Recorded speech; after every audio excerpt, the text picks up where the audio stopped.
Good morning to Dave Skirman of First Ontario Credit Union, back for another edition of Finance Friday, answering more personal finance questions sent in by our viewers. Good morning. Good morning, Sylvie. Glad we got it straightened out. I think Bob must have pressed the wrong button there. You have to keep him away from the controls. It's always Bob's fault. All right, well, let's get into Kim's question.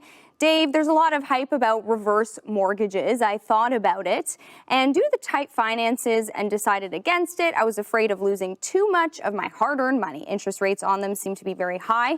What do you think about reverse mortgages? So that was from Kim.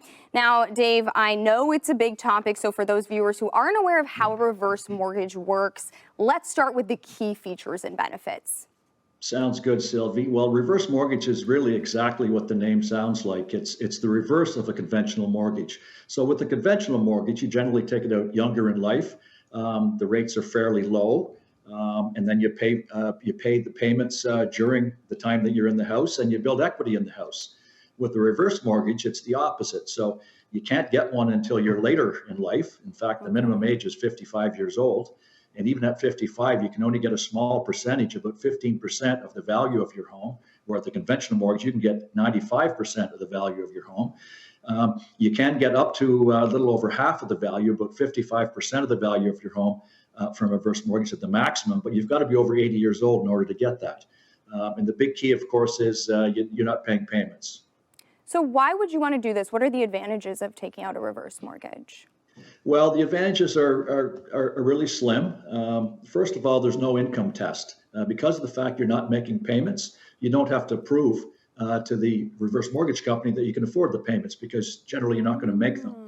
So that's a big advantage. You can take the money in a lump sum or in installments, but that's the same as a regular mortgage. You can stay in your home, and that's really the big advantage that they show you on the commercials.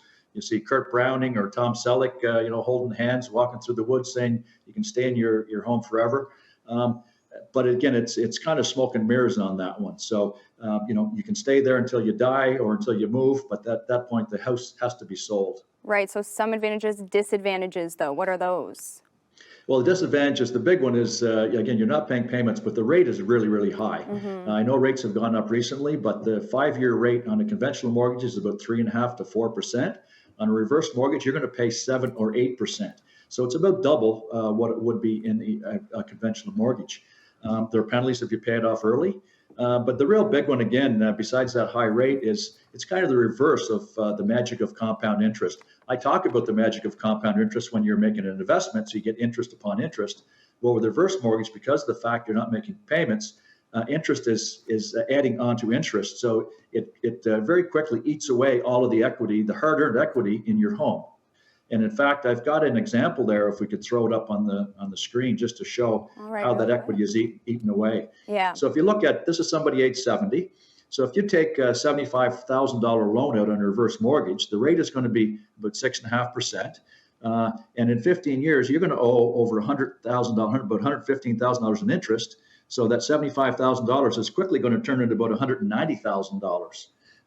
Now, on the other hand, if you take out the maximum you could borrow at age 70 on a reverse mortgage, that's $225,000, which is 45% of the value of your home. Let's say this is a $500,000 home. The rate is almost 8%. And then the interest on that, if you look at that, $430,000 in interest. So by the end of 15 years, you're still only going to be 85 years old, and you're going to owe over $650,000. Right.